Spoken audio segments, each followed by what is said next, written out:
C'est au milieu des années 90 que vous avez vécu un premier épisode de manie, qui a été jumelé à une première psychose. Et Mhm. puis quelques temps plus tard, vous avez donc vécu une dépression, très importante qui a été une grosse épreuve dans votre vie. Et c'est là que vous avez été hospitalisé et que le diagnostic de trouble bipolaire est tombé.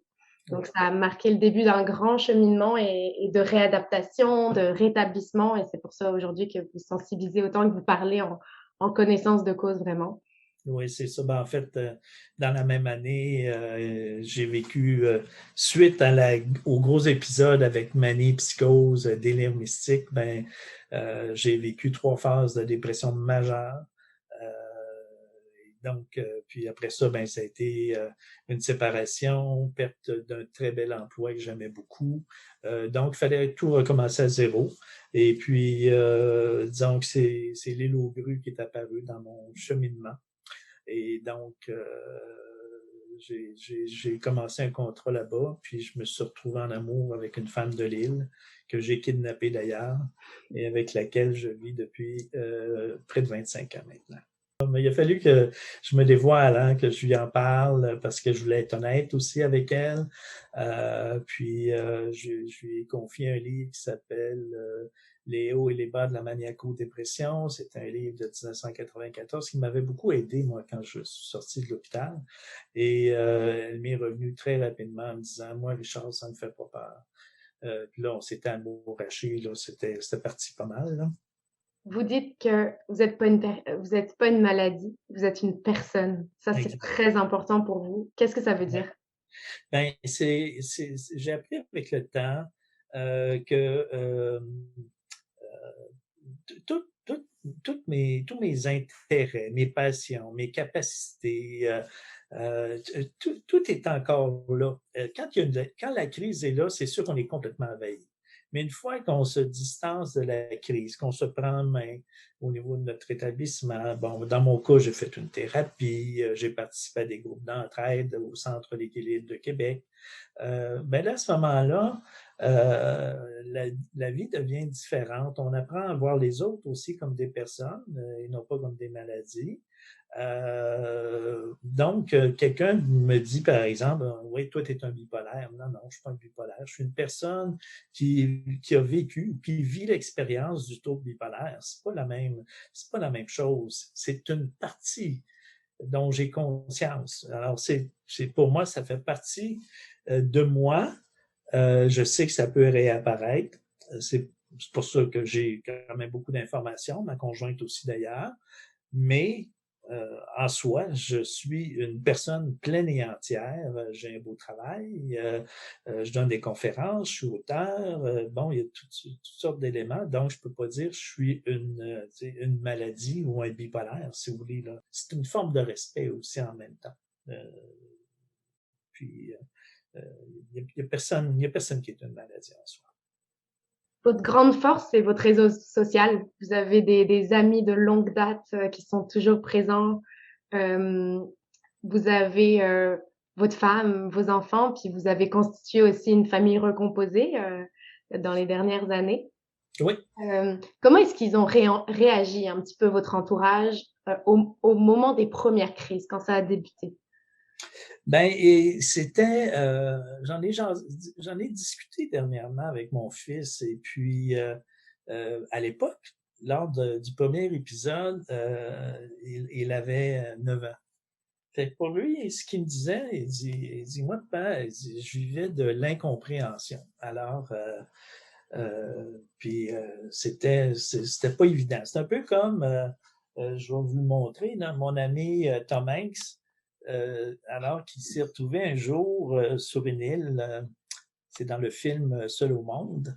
Alors, il y a une détresse importante. Euh, je pense que chaque personne le vit à sa façon.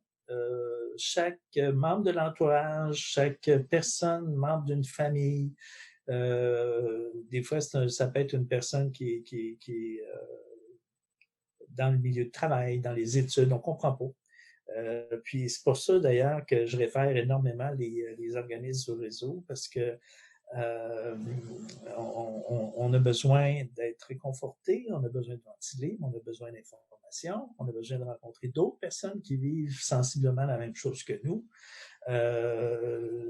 Puis s'apercevoir aussi que la personne qu'on accompagne passera probablement pas toute sa vie avec un problème de santé mentale. Ça aussi, c'est quelque chose. Mais alors, la notion de, je dirais, de patience aussi est très, très importante. Moi, mes parents ont été très, très patients.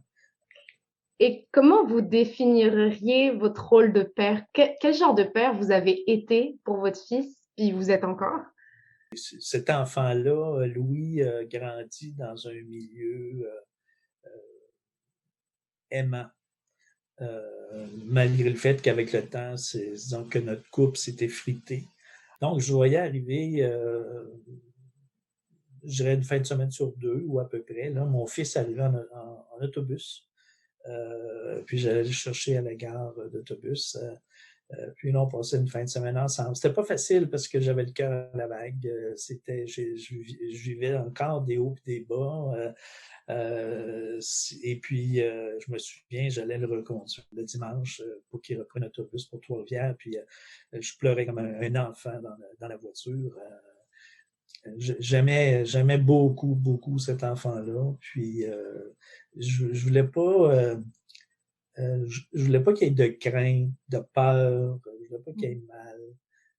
Puis, on réussissait quand même à passer des beaux moments la fin de semaine, mais c'était pas toujours facile.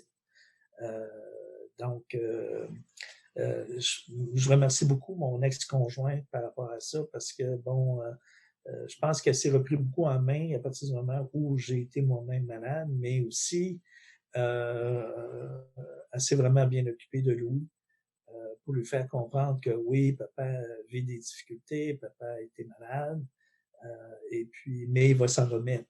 Mais il faut que papa prenne le temps pour ça. Alors, c'est à peu près,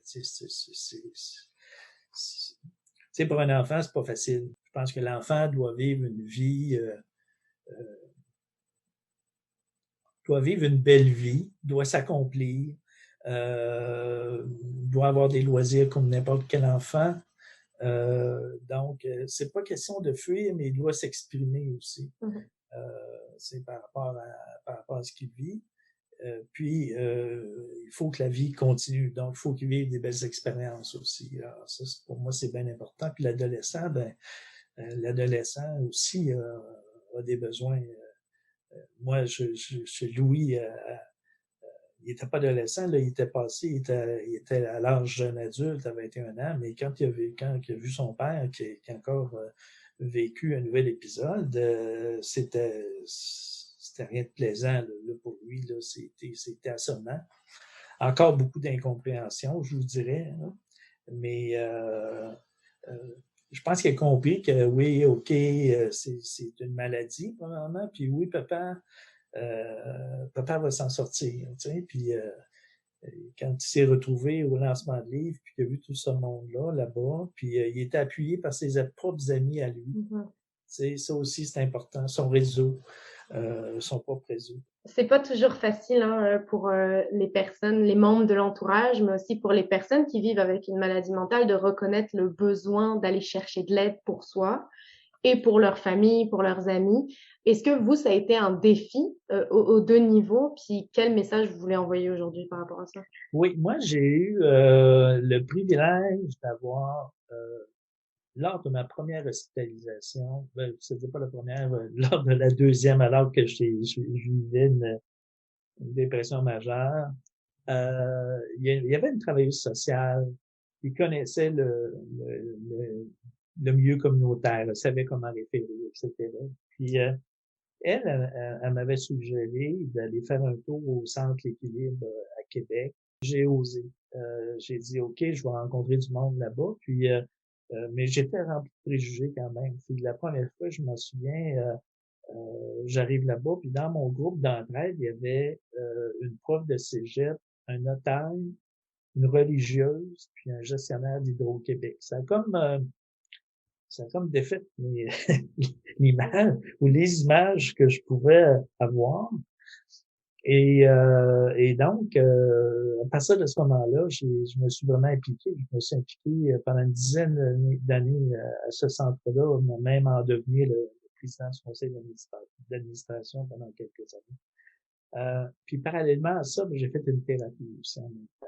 Alors, c'était important parce que je venais de perdre un emploi que j'aimais beaucoup, mais je venais surtout de me séparer. Mon fils était à Trois-Rivières, alors il fallait que, entre guillemets, que je me reconstruise. Donc, c'est important de faire une thérapie qui est vraiment salutaire pour nous. Il a fallu que je pose le geste, comme mes parents l'ont fait aussi.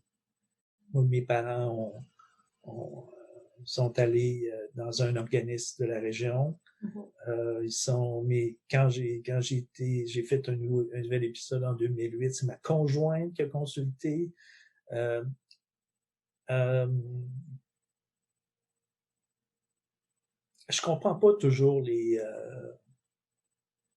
craintes par rapport à ça. T'sais? Puis bon, des fois on parle souvent des hommes. C'est pas juste les hommes, mais j'ai eu des téléphones des fois, de personnes dans mon travail, là, de personnes où mon fils vit avec, mettons, de la schizophrénie. Je vais donner un exemple. Mm-hmm. Puis là, en cours de route, bon, là, je réfère parce que mon travail, c'est de référer. Puis après ça, je lui dis, ben, il y a peut-être un organisme qui pourrait vous aider, vous aussi. Non, c'est pas pour moi. T'sais, rapidement, c'est pas pour moi. C'est pour mon fils. Alors que moi, je veux juste lui dire, regardez, si vous avez besoin d'être accompagné, puis d'en savoir davantage, il existe aussi des ressources pour vous. Mais c'est comme non, moi je suis pas là, c'est pas facile, là, les organismes pour les membres de l'entourage, puis pour les familles non plus. Il y en a qui se reconnaissent pas là-dedans. Alors que ce n'est que bénéfique. Puis des fois, il faut consulter en couple. Il faut aller jusque-là. Alors, dépendant des besoins. Mais il y a toujours une note d'espoir au bout de tout ça. C'est ça qui m'intéresse.